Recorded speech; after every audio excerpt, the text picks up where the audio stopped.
परिश्रम स्कूल के इस वीडियो लेक्चर में आपका स्वागत है। अगले वीडियो में हम बात कर रहे थे सविस्तार उत्तर के। हमने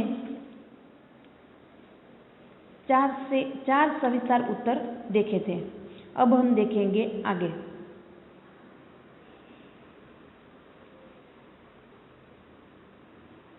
अगला प्रश्न है सविस्तार कि आपकी यादगार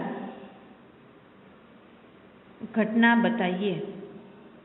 आपकी यादगार घटना बताइए जो आपको कोई ऐसी यादगार घटना हुई हो और उसे अभी भी याद हो। अगले वीडियो में हमने देखा थे कि डॉक्टर कलाम को उसके शिक्षक, जब वो 5वीं कक्षा में थे तब उसके शिक्षक से शिव सुब्रमण्य अय्यर की एक बात उसे याद थी और उसे आगे विज्ञान पढ़ने की प्रेरणा मिली। तो आपको भी कोई ऐसी यादगार घटना याद होगी, कोई ऐसी घटना हुई हो वो अभी भी याद होगी, तो यहाँ आप अपनी तरफ से भी लिख सकते हो। और यहाँ पर दिखाया गया है कि गर्मी की छुट्टियाँ थी, मैं अपने गांव गया हुआ था, गांव के पास नदी थी। आप इसकी यादगार घटना आप जब बड़े होंगे तब को आपको 2020, अगले वीडियो में हमने भी देखा था कि डॉक्टर कलाम ने कहा कि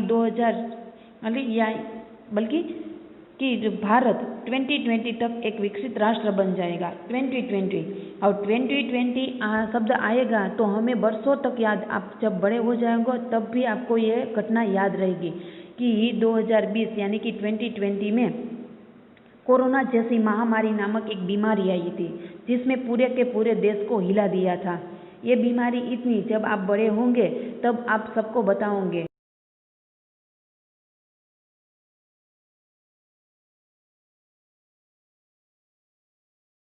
कोरोना जैसी महामारी नामक एक बीमारी आई थी और उसने पूरे विश्व को हिला दिया था।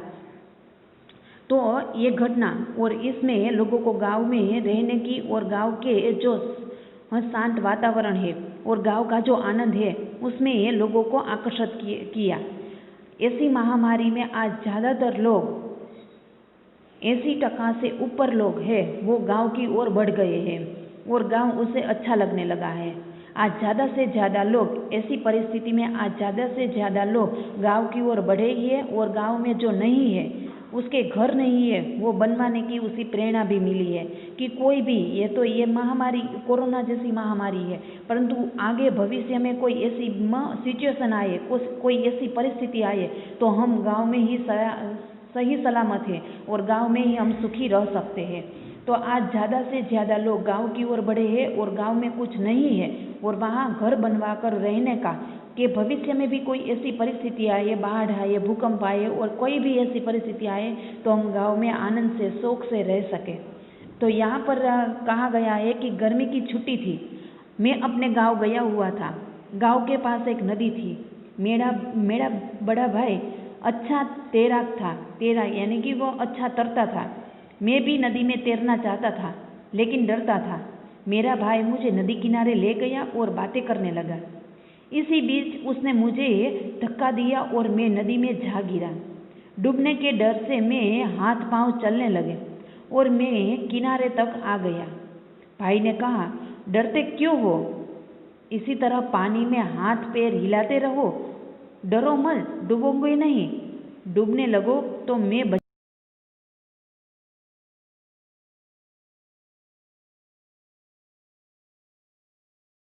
एवं इधर से उधर और से इधर से चक्कर लगाता रहा। उसी दिन मुझे तैरना आ गया। तो आपको भी बचपन की ये घटना मैं कभी भी नहीं भूल सकता। आपको भी जब छोटे थे या अभी भी कोई ऐसी घटना हुई हो कि आप जो नहीं कर सकते, यहाँ पे रही इतनी छुट्टी के बाद जो आप घर पर हो तो आप फ्री होकर कुछ ना कुछ एक्टिविटीज़ नहीं सीखी होगी इस लॉकडाउन में, तो आपको ये घटना हमेशा के लिए याद रह जाएंगी कि 2020 में ये कोरोना जैसी महामारी आई थी और इस लॉकडाउन में हम सब लोग घर में थे और हमने ये नया सीखा और आगे अब बताओगे कि हम जब छोटे थे 8वीं कक्षा में थे तब ये घटना हुई थी और पूरे के पूरे दिन हम सब लोग हमें पूरा परिवार हम साथ में रहते थे और पूरे दिन हम ये पूरे दिन साथ रहकर हम लोग ये बात सीखी, हमने कोई ऐसी चीज़ बनाई जो हमेशा के लिए आपको याद रह जाए। तो यहाँ पर यह दी गई है, आप अपनी तरह से लिख सकते हो कि हम जो पूरे दिन घर पे थे तो हमने ये सीखा, हमने मुझे ये बात याद रह गई और मैंने ये नई बात सीखी और ये नया बनाना सीखा। तो ये यहाँ पर ये प्रस्तुत किया गया कि गर्मी की छुट्टी थी जब हम वेकेशन में गांव गए थे और गांव के पास नदी बह रही थी और मेरे बड़े भाई अच्छे तैरते थे और मैं भी नदी में नहाने गया, लेकिन मुझे तैरना नहीं आता था। मेरे बड़े भाई नदी किनारे मुझे ले गए और बातों बातों में मुझे नदी में धक्का दे दिया। मैं डूबने लगा, डूबने के मर से हाथ पैर हिलाने लगा और किनारे तक आ पहुंचा। भाई ने कहा, डरते क्यों हो, इसी तरह पानी में हाथ पैर हिलाते रहो तो डरो मत, तुम डूबोगे नहीं, डूबने लगोगा तो मैं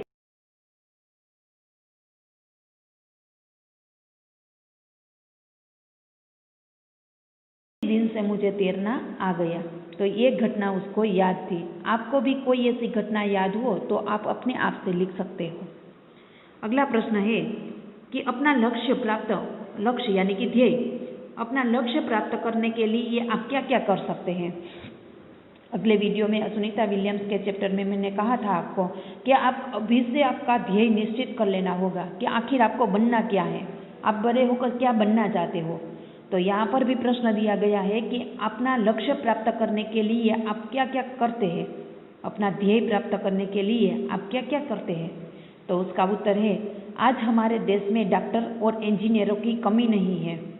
आज हमारे देश में डॉक्टरों और इंजीनियरों की कमी नहीं है, कमी है अच्छे वैज्ञानिक की। हाँ, हम देख सकते हैं इस महामारी में, अगले प्रश्न में भी हमें देखा कि इस कोरोना जैसी महामारी में डॉक्टर और इंजीनियर सब लोग पूरे विश्व के वैज्ञानिक है, वो भी वैज्ञानिक कम है और वो भी वैक्सीन ढूंढने के लिए वैक्सीन ढूंढने में लगे हुए हैं कि पूरे के पूरे दुनिया के वैज्ञानिक है वो भी इस महामारी से कैसे बाहर निकले, कैसे बचे।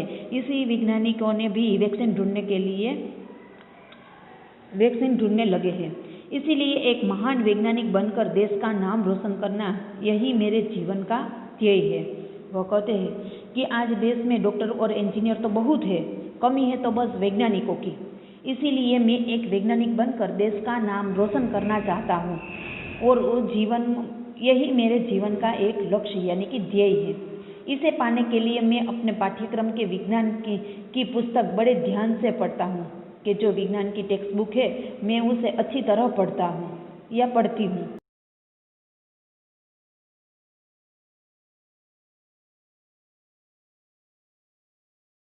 विज्ञान की कई पुस्तकें लेकर मैं उसे पढ़ता रहता हूँ। विज्ञान की अन्य पुस्तकें भी स्कूल से पुस्तकालय से लाकर पढ़ता हूँ। मैं वैज्ञानिक के जीवन पर लिखी पुस्तकें भी पढ़ता हूँ। घर में छोटे मोटे प्रयोग भी करता हूँ।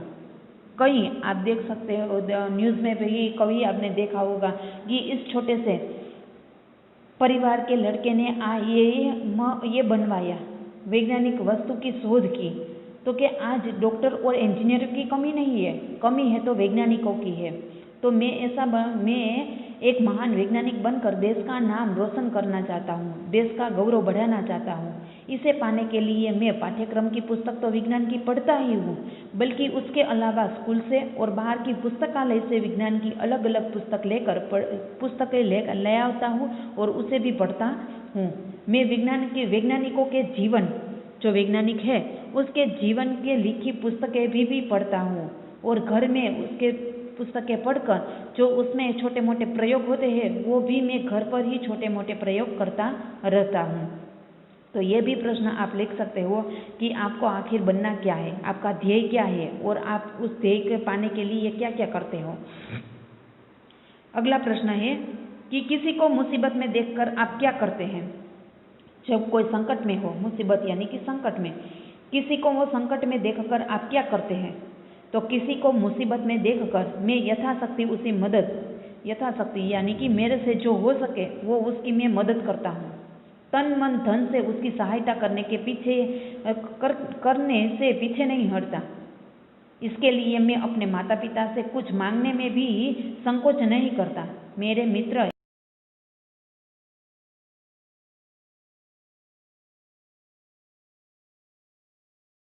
कोई भी व्यक्ति हो तो उसे मुसीबत में देखकर, संकट में देखकर मेरे से जो हो सकता है मैं उसे संकट से बचाने, मुसीबत से बचाने के लिए मदद करता हूँ। तन मन धन से उसकी सहायता करने में मैं कभी भी पीछे नहीं हट करूँगा। इसके लिए मैं अपने माता पिता से कुछ मांगने भी संकोच नहीं करता कि उसके जो सहायता मिले तो मैं अपने माता पिता से भी कुछ वस्तु ऐसी मांग लूँ कि जो उसे सहायता, जो संकट से बाहर ला सके और सहायता प्रदान कर सके। इसलिए मांगने में भी संकोच नहीं करता। मेरे मित्र इसमें मुझे सहयोग देते हैं कि मेरे मित्र है वो भी मुझे ऐसे बात में सहयोग करते हैं कि हाँ, हमें उसे मुसीबत से यानी कि संकट से बचाना चाहिए। हम हमारे से जो बनेगा वो हम मदद उसकी करेंगे। अगला प्रश्न है कि बचपन में हमें मातृभाषा को महत्व देना चाहिए कि यदि आप यहाँ पर है कि बचपन में हमें किस भाषा को प्रमुखता देनी चाहिए। जब हम छोटे होते हैं तब हम किस भाषा को प्रमुखता देनी चाहिए, मातृभाषा या अंग्रेजी को, और क्यों। जब डॉक्टर कलाम कहा कि हमें माध्यमिक शिक्षा तक की तो मातृभाषा में ही मिलनी चाहिए क्योंकि हम मातृभाषा में ही बोलते हैं, हमारे विचार भी मातृभाषा में ही आते हैं और हमारी बात है वो किसी के सामने आसानी से मातृभाषा में ही प्रकट कर सकते हैं। हाँ, पर विश्व के देशों में संपर्क कायम करने के लिए और बातचीत करने के लिए, उद्योग धंधा है वो उसे आगे बढ़ाने के लिए और शिक्षा आगे बढ़ने के लिए हमें अंग्रेजी जैसी भाषा भी आनी चाहिए। पर क्यों? तो यहाँ पर है बचपन में हमें मातृभाषा को महत्व देना चाहिए कि जब हम छोटे होते हैं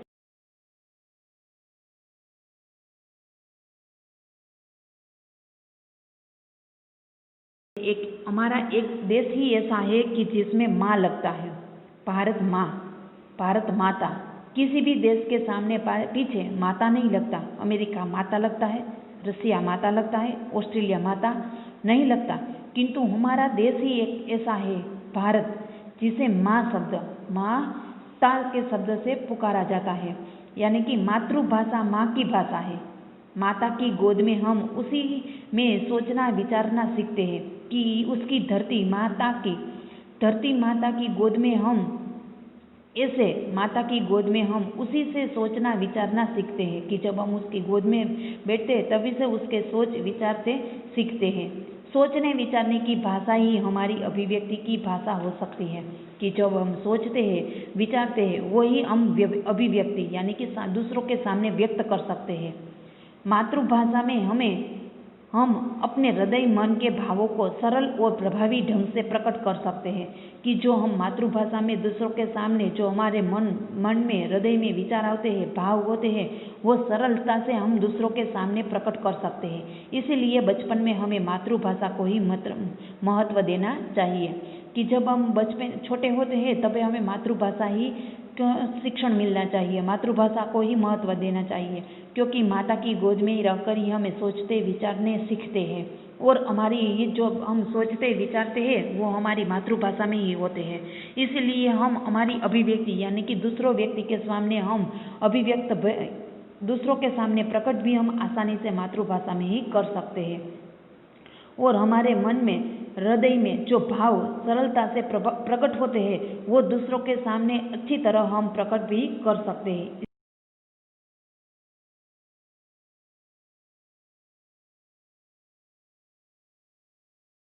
कि कौन सी भाषा को प्रमुखता देनी चाहिए, महत्व देना चाहिए, गुजराती यानी कि मातृभाषा को या अंग्रेजी को। तो दूसरी है कि अंग्रेजी विदेशी भाषा है, उसे पढ़ने सीखने से बहुत प्रयत्न करना पड़ता है। आजकल बच्चों को अंग्रेजी भाषा से डर लगता है, परंतु जो कुछ तुम सीखोगे, उसमें ध्यान दोगे तो वह हमारी मातृभाषा जैसी ही सरल है। हाँ, कुछ उसे पढ़ने से थोड़ा बहुत प्रयत्न करना पड़ेगा, क्योंकि हम घर में और आजू बाजू के वातावरण में उसका प्रयोग नहीं करते, क्योंकि आजू बाजू के वातावरण में और घर में ज़्यादातर हम मातृभाषा में ही बात करते हैं, इसीलिए हमें टफ पड़ती है बोलने में और सीखने में।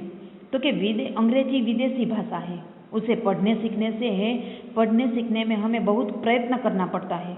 उसमें प्रवीण होने में भी अपने हृदय के भाव हम उसमें असरकारक ढंग से प्रकट नहीं कर सकते, क्योंकि उसमें हमारी प्रमुखता नहीं है, इसीलिए हम दूसरों के सामने अच्छी तरह प्रकट भी नहीं कर सकते। इसलिए अंग्रेजी भाषा मातृभाषा का स्थान नहीं ले सकती। जो हमारी मातृभाषा है उसका स्थान अंग्रेजी भाषा नहीं ले सकती, क्योंकि मातृभाषा के ये हम सोचते हैं, विचारते हैं, वो हमें आसानी से कि दूसरों के सामने प्रकट कर सकते हैं। परंतु अंग्रेजी विदेशी भाषा है, उसे पढ़ने सीखने में ज़्यादा समय लगता है और बहुत प्रयत्न करने पड़ते हैं, और वो उसके अंग्रेजी भाषा दूसरों के सामने प्रकट करने में भी हमें संकोच होता है। इसीलिए अंग्रेजी भाषा मातृभाषा का स्थान नहीं ले सकती। अगला प्रश्न है कि अनुमान लगाओ कि तुम 2020 में हो, कि तुम अब 2020 में हो, अपने आसपास क्या देख रहे हो? अपने विचार प्रस्तुत कीजिए।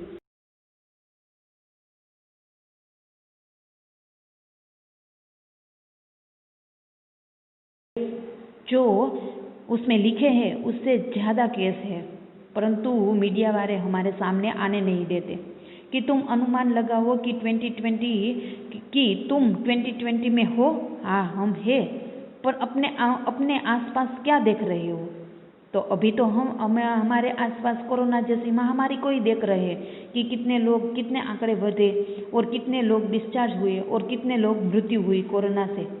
तो आज इसी महामारी में हम आसपास देख रहे हैं और अपने विचार भी प्रस्तुत कीजिए। तो आप ये भी प्रश्न अपने आप से लिख सकते हो कि यहाँ अपने आसपास कोरोना जैसी महामारी है और अपने के इस महामारी से लोग बहुत ही भयभीत हैं और उसे बाहर निकलने का प्रयत्न हम सब लोग कर रहे हैं।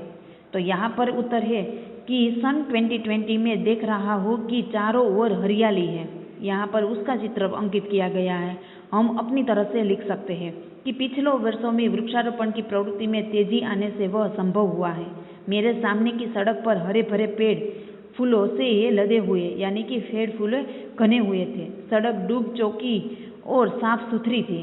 लोग चीजें खरीदने के लिए मॉल में जा रहे थे। सड़कों पर रिक्शे कम हो गए थे, कारों की संख्या बढ़ गई है। इनमें भी छोटी कारें ज्यादा है। पेट्रोल पंप बहुत व्यस्त है।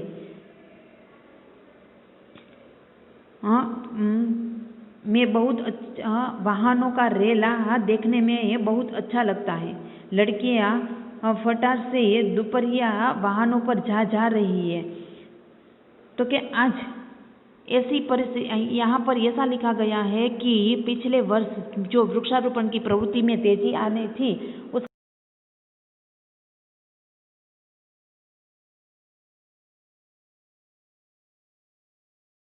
और उस साफ सुथरी थी। लोग चीजें खरीदने के लिए मॉल में जा रहे थे और सड़कों पर रिक्शे की जगह कारों की संख्या बढ़ गई थी। उनमें छोटी कारें ज़्यादा थी और पेट्रोल पंप भी हमेशा व्यस्त रहते थी। फायर और पर रेलों का देखने में बहुत अच्छा लगता था कि वो यहाँ 2 होटल है। इस समय दोनों होटल खचाखच भरे हुए हैं। एक होटल में एक रोबोट बेरे का काम कर रहा है। तो क्योंकि यहाँ पर ये चित्र रखा गया है, परंतु हम अपनी परिस्थिति है वो भी हम अपने शब्दों में लिख सकते हैं। तो ये था चैप्टर 5 डॉक्टर सवाल बाल मन के जवाब डॉक्टर कलाम के, उसके स्वाध्याय के प्रश्न। Thank you.